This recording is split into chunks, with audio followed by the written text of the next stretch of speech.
When I was young, around 10 years old, the drive to my granduncle and aunt's remote lake house seemed like it stretched on forever. Distances usually felt longer at that age, but I was excited as I was told they had a good beach for swimming and a boat that we could go out and fish. Arriving to the lake house with my grandparents, I roamed around the place checking out all the cool stuff they had.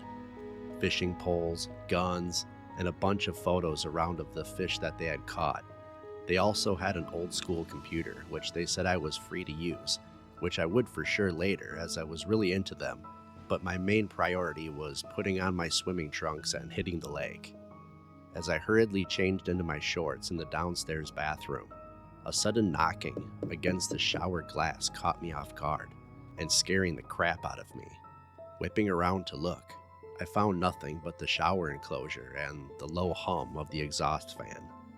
Then, another sound, but coming from outside the bathroom.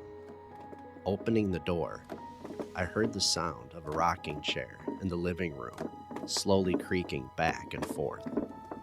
Upon rounding the corner to catch sight, the chair abruptly stopped, as did my heart. The sound of everyone chatting upstairs drifted down to me. Yet, an eerie sensation lingered as the chair just stood fixed in a way that didn't look like it was resting, but as if someone was holding it. Then, just a moment later, it was released as it slowly creaked into a resting position. I was finally able to take a breath after holding it for several seconds. I ran upstairs and bothered my grandparents about the situation, but they didn't take anything I said seriously, so with that, I decided to go swim. Unfortunately, I was pretty disappointed by the water just outside. There was a lot of seaweed and plants, and I was pretty grossed out by it, really killing my enthusiasm for swimming entirely. I figured I'd just hang out on the dock for a bit and dry off. Despite the so far disappointing day, the afternoon sun illuminating the breathtaking scenery of the lake was amazing, offering a sight that was both just so stunning and serene. Having not experienced many places like this before, I was quite entranced by the peaceful ambience created by just how still the water was and the lush green forest that surrounded it. Observing the fish lazily swimming beneath the dock, I couldn't help but notice the big spiders and their webs clinging to the poles, making my skin crawl. As I leaned over to get a better look at the fish, a flicker of movement caught my eye, a reflection of someone standing behind me. My heart raced as I swiftly turned around, only to find nobody there. Once again, I had been startled by, apparently, my imagination, but this time, no. I could have sworn I saw the reflection of a girl, perhaps around my age. Out of nowhere, the sound of wet footsteps reverberated on the wooden surface of the dock, as though someone were fleeing in haste. It seemed unreal, a scenario I couldn't wrap my mind around. I just stood still, watching as the footprints gradually faded away, reaching the end of the dock.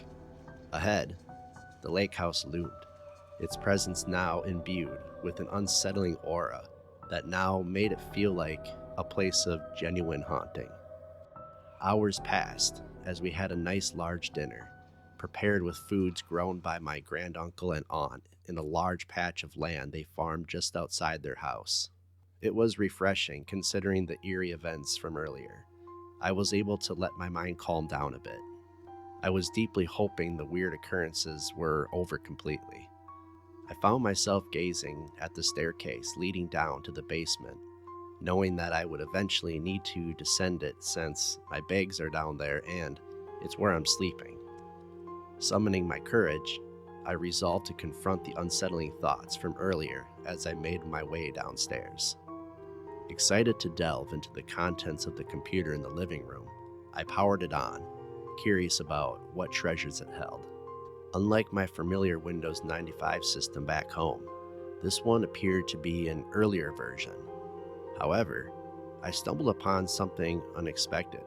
a free trial of Doom, a classic pioneering shooter game. As I delved deeper into the Doom trial, my senses became absorbed in the adrenaline rush of battling virtual zombies and demons.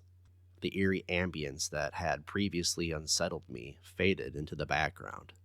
Yet, my immersion was shattered by the return of a familiar sound, the rhythmic creaking of the chair behind me.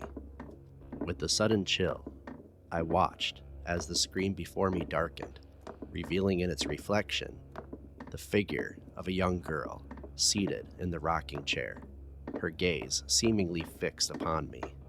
My skin prickled with goosebumps as I locked eyes with the creepy, blurry image before cautiously spinning around to confront it. With my heart now racing, the rhythmic rocking of the chair persisted as I turned. Despite my desperate urge to scream for my grandparents' help from above, fear gripped me tightly, disabling me to shout out. Eventually, the chair came to a halt, accompanied by a rush of icy air that swept past me. In its wake, I heard the distinct sound of heavy footsteps hurrying into a nearby bedroom, sprinkled by gleeful laughter. After a brief moment of hesitation, staring into the dark bedroom, I felt the urgent need to flee from the ghostly presence once again, rushing upstairs. However, my steps faltered as something grabbed my attention. A picture among the many adorning the walls as I climbed the stairs. It depicted a young girl bearing a striking resemblance to the apparition I had been encountering. A profound weight settled in my chest as I broached the subject with my family, only to learn of a heart-wrenching event from 2 decades past: the tragic drowning of my granduncle's and aunt's daughter, Gloria. Somehow, her ghostly presence lingered, her communication eerie yet oddly discernible. Recounting these encounters only deepened the sorrow of my relatives, leaving me regretful for dredging up painful memories. I decided to sleep upstairs that night, and we had left the next day. There were no more encounters with the ghost that visit, or the ones after, relieving as I couldn't take any more surprises.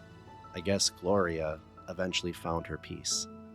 Though it seemed her intentions weren't harmful, I still today can't help but feel a haunting sensation creep over me every time I visit that lake house.